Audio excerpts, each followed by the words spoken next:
My name is Morgan Hartley. I'm 38 years old. And the moment Claire raised her champagne flute and called me the charity case, with that bright, performative laugh, I knew exactly how the rest of brunch would go. I didn't flinch. I didn't correct her. I just lifted my water glass, still water, not sparkling, and took a slow, measured sip while the table erupted in that specific kind of laughter that sounds like wind chimes but feels like glass shards. We were at Aurelis, the new rooftop bistro overlooking the harbour, the kind of place where the chairs cost more than my first car, and the waitstaff speak in hushed tones like they're handling state secrets. Sunlight poured through the floor-to-ceiling windows, casting everyone in that golden hour glow people pay photographers thousands to replicate. Claire, Vanessa, Madison, and Sienna. My college friends. The ones I used to share cramped dorm rooms with, split $2 wine with, stay up until 4 a.m., laughing about nothing with. That was 15 years ago. Now Claire ran a PR firm in Manhattan. Vanessa married a hedge fund manager. Madison launched a skincare line that celebrities pretended to use. Sienna wrote a best-selling memoir about finding herself in Bali on her father's credit card. And me? I worked as a grant coordinator for a non-profit arts foundation. I lived in a rent-controlled apartment in a neighborhood that hadn't gentrified yet. I bought my blazer at a thrift store and had it tailored to look intentional. I was the one they kept around to remind themselves how far they'd come. "Don't take it the wrong way, Morgan," Claire said, leaning forward with that faux concerned tilt of her head. "We just mean you're so times grounded, asterisk. So real. It's refreshing." "Totally," Madison chimed in, touching my arm with fingers that smelled like bergamot and entitlement. "You don't get caught up in all the materialism. It's admirable." Vanessa nodded, swirling her Bellini. "Honestly, I wish I could be more like you. Not caring about stuff." I smiled, the kind of smile I'd perfected over years of donor meetings and board presentations. Warm, professional, impenetrable. "It's a gift," I said. Sienna laughed. "See? That's what we love about you. You just roll with it." The server arrived with our appetizers. Burrata with heirloom tomatoes, shaved black truffle over toast points, oysters arranged like tiny sculptures. Nobody looked at the prices. They never did. I'd been to 4 of these brunches in the past year. Each one felt like a performance review I hadn't applied for. They'd invite me, always with short notice, always framed as, "We miss you," or "It's been too long." I'd show up. They'd order without asking if I was hungry. They'd split the bill evenly. Last time, my share came to $340. For a salad I didn't finish, and 2 glasses of wine I nursed for 2 hours. I paid it. I always paid it. Because saying no meant admitting I couldn't afford it. And admitting that meant confirming what they already believed. This time, though, something was different. This time, I'd planned ahead. The backstory isn't dramatic. It's cumulative. Death by 1,000 paper cuts delivered with Tiffany smiles and Chanel-scented condescension. After college, we scattered. Claire to New York, Vanessa to Greenwich, Madison to LA before circling back to Boston, Sienna to wherever the wind and her trust fund took her. I stayed local, not because I lacked ambition, but because my mother was sick. Stage 3 breast cancer that turned into stage 4 before anyone used the word terminal. I moved back home. I coordinated care. I learned medical billing codes and hospice protocols. I held her hand while she died at 3 a.m. on a Tuesday, and I paid for the funeral with a credit card I'm still paying off. None of them came to the service. Claire sent flowers. Vanessa sent a card with a generic sympathy message clearly written by an assistant. Madison posted a tribute on Instagram that tagged me but misspelled my mother's name. Sienna was in Thailand and said she'd light a candle at a temple. I didn't blame them. Not really. We'd drifted. That's what happens. People move on. But they didn't move on. They kept me tethered. Just far enough away to feel the distance, close enough to remind me it existed. The texts would come in bursts. "Miss you! We need to catch up! You'd love this place." I'd agree to meet. I'd show up in my carefully assembled outfits, good bones, affordable fabric, tailored to hide the seams. I'd listened to stories about private jets and surprise proposals and renovations that cost more than my annual salary. And when the check came, they'd glance at me. Not directly, never directly. Just a flicker of eye contact, a subtle hesitation, before someone would say, "Let's just split it evenly." Easier that way. Easier for them. I started keeping receipts. Not physically, mentally. A running tally of every brunch, every dinner, every drinks night where I'd paid a fifth of a bill that should have been a tenth. It wasn't about the money. Not exactly. It was about being seen as less, as smaller, as someone whose budget was an inconvenience to work around rather than a reality to respect. They called me grounded. They meant poor. They called me real. They meant irrelevant. They called me the charity case. And for the first time, they said it out loud. I'd been planning this for 6 weeks. It started the day after the last brunch, the one where my share came to $340 for food I barely touched. I sat at my kitchen table, staring at my bank statement, and something inside me shifted. Not anger. Anger is loud and temporary. This was clarity. Cold, sharp, permanent clarity. I opened my laptop and started researching. Aurelius had just opened 2 months ago. The reviews were glowing. The reservations were impossible.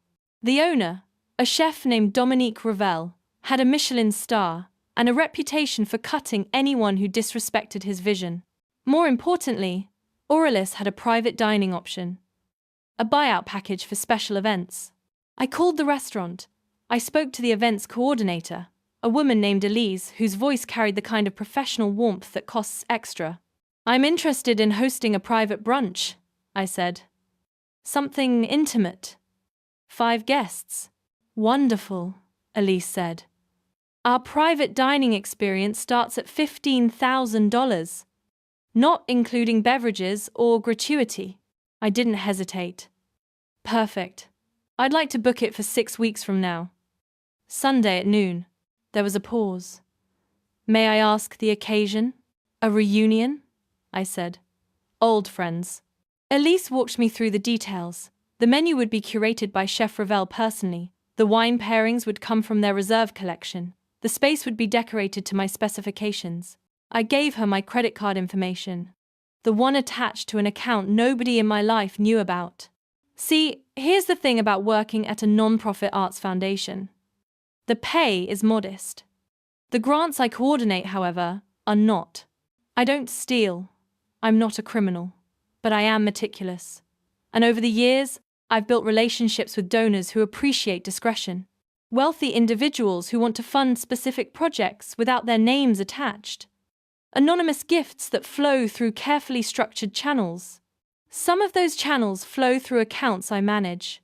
Legally, transparently, but privately. I'd been saving for 5 years. Not for anything specific, just for the possibility that one day I might need to prove a point. That day had arrived. After booking Aurelius, I sent a group text. "I'd love to treat you all to brunch." My way of saying thank you for always including me. Aurelius, 6 weeks from Sunday, noon. My treat, seriously. Don't even think about reaching for the bill. The responses came immediately. Claire. "Oh my God, Morgan. You don't have to do this." Vanessa. "Are you sure? That place is expensive." Madison. "This is so sweet. But really, we can split it." Sienna. "You're an angel. Can't wait." I replied to all of them at once. "I insist. It's handled. Just show up." They did. The 6 weeks passed slowly. I went to work. I coordinated grants. I ate leftovers and avoided coffee shops and watched my checking account hover just above comfortable. But the account funding Aurelius stayed untouched.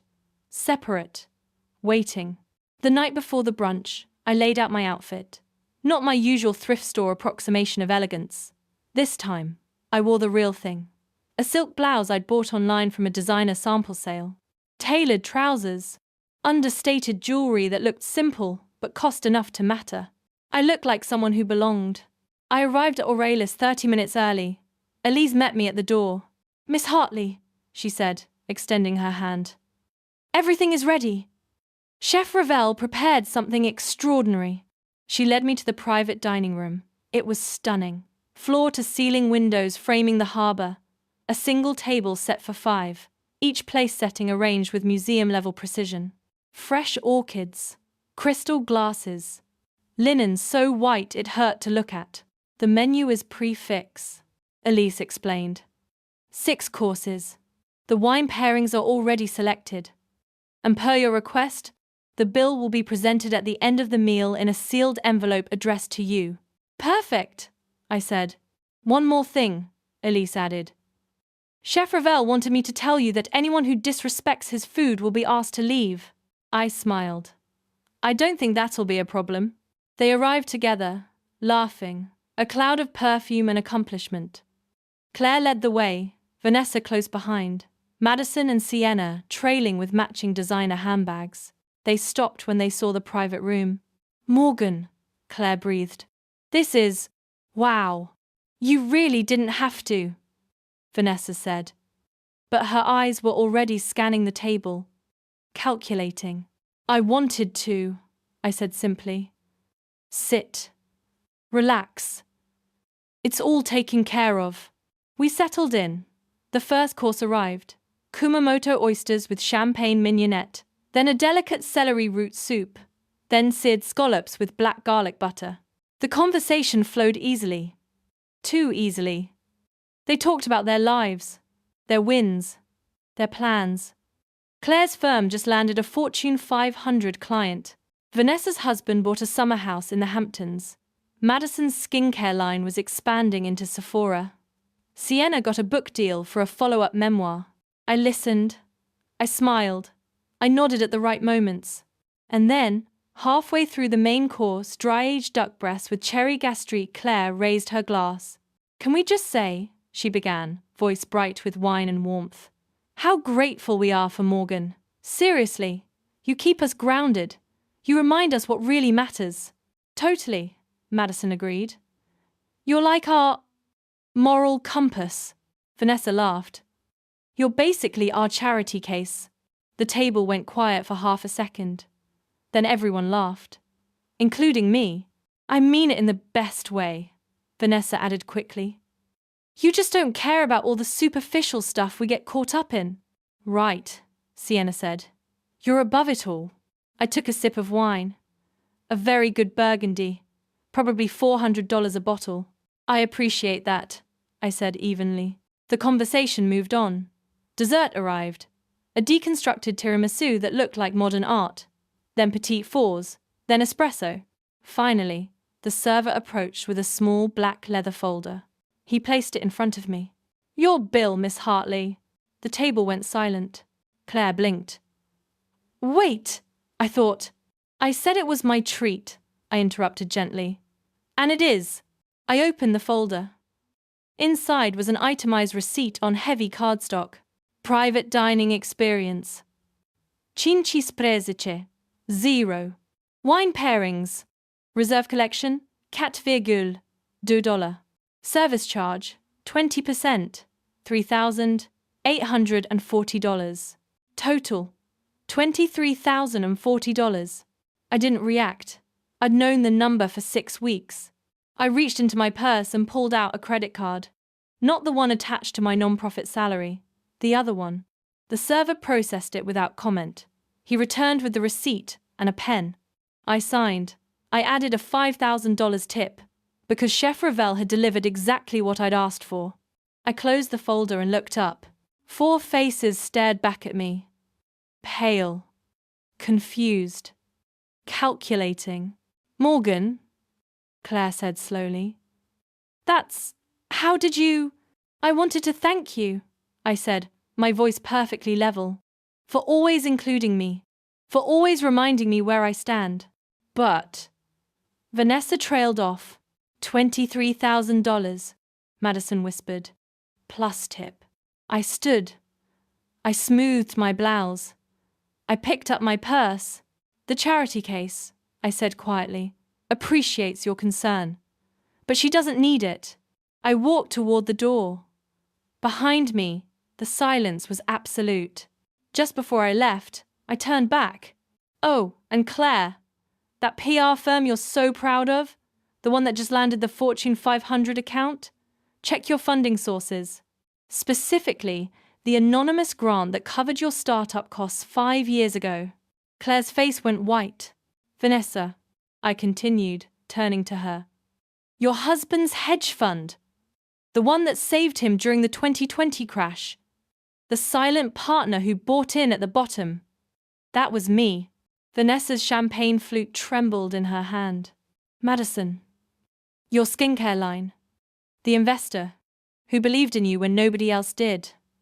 The one who asked to stay anonymous because she didn't want credit. Madison's mouth opened. Nothing came out. Sienna, your memoir.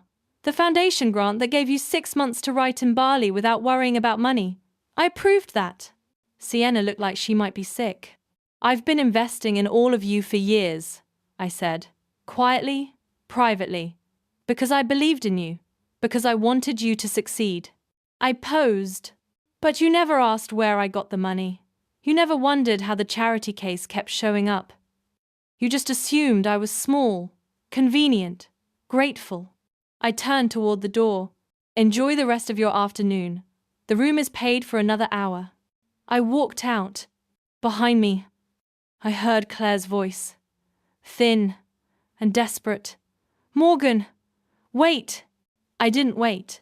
I stepped into the elevator. The doors closed. My reflection stared back at me in the polished steel. Calm, composed, unshaken. The charity case had just bought them the most expensive lesson of their lives, and they'd never see me again. 3 days later, my phone started ringing. I didn't answer. The texts came next. Long paragraphs. Apologies that read like PR statements. Explanations that explained nothing. Claire, I didn't know. I swear I didn't know. Please, let me make this right. We were horrible. Unforgivable. Can we talk? Madison. I'm so embarrassed. Please. Coffee? Sienna. You're right about everything. I'm so sorry. I read them all. I didn't respond. A week later, a package arrived. Inside was a handwritten letter from Claire on her firm's letterhead. Asterisk. Morgan. Asterisk. Asterisk. I don't know how to fix this. I don't know if I can. But I need you to know that I've spent the last week reevaluating everything. The way I treated you. The way we all treated you. Asterisk. Asterisk. You weren't our charity case. You were our foundation. And we were too blind to see it. Asterisk. Asterisk. I understand if you never want to speak to me again, but please know that I'm grateful for everything, even this lesson. Asterisk. Asterisk. Especially this lesson. Asterisk. Claire. I folded the letter and placed it in a drawer. I didn't respond. The thing about revenge is that it's not about the moment. It's about the silence that follows.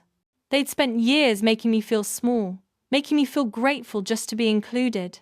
Now they knew. They knew that every time they'd glanced at me with pity, every time they'd split the bill evenly without asking, every time they'd called me grounded or real or their charity case, they'd been standing on a foundation I'd built. They knew I'd been holding them up, and they knew I could let go any time I wanted. I didn't block their numbers. I didn't delete their messages. I just stopped answering. Because the most powerful thing you can do to people who've made you invisible isn't confrontation. It's disappearing. Completely. Permanently. On your own terms. 6 months passed. I kept working at the foundation. I kept coordinating grants. I kept living in my rent-controlled apartment and shopping at thrift stores and eating leftovers. Nothing about my life changed, except that I stopped pretending to be small. One afternoon, I was at a gallery opening. The foundation was funding a new installation, and I'd been invited as a representative. I stood near the back, holding a glass of cheap wine and admiring a sculpture made from reclaimed wood. I felt someone approach.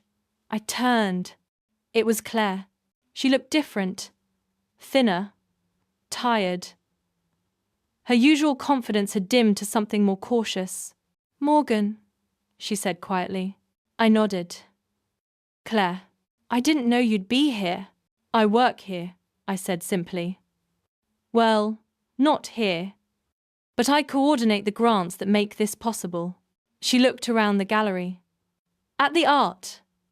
At the plaques thanking donors. At the foundation's name printed on every program. "You do this," she said. It wasn't a question. "I help make space for people who create things that matter," I said. "Yes." Claire nodded slowly. She looked like she wanted to say something. She didn't. Finally, she spoke. "I'm sorry. For all of it." I took a sip of wine. "I know. Can we—" She trailed off. "No," I said gently. "We can't." She swallowed. "I understand." I turned back to the sculpture. "The artist is incredible. She's funding her next piece with a grant I just approved. You should see her work before you leave." Claire stood there for another moment. Then she walked away. I didn't watch her go. I stayed until the gallery closed. I thanked the curator. I shook hands with the artist. I congratulated her on a stunning show. Then I walked home, alone, unburdened. And when I unlocked my apartment and stepped inside, I didn't feel small. I felt exactly the right size. There's a specific kind of power that comes from being underestimated. People mistake quietness for weakness. They mistake simplicity for inability. They think that because you don't perform your worth, you don't have any. Let them think that. Let them believe you're the charity case. And then, when the bill comes, let them see the name on the card. I'm Morgan Hartley. I'm 38 years old. And I've never needed saving. I've been too busy saving everyone else.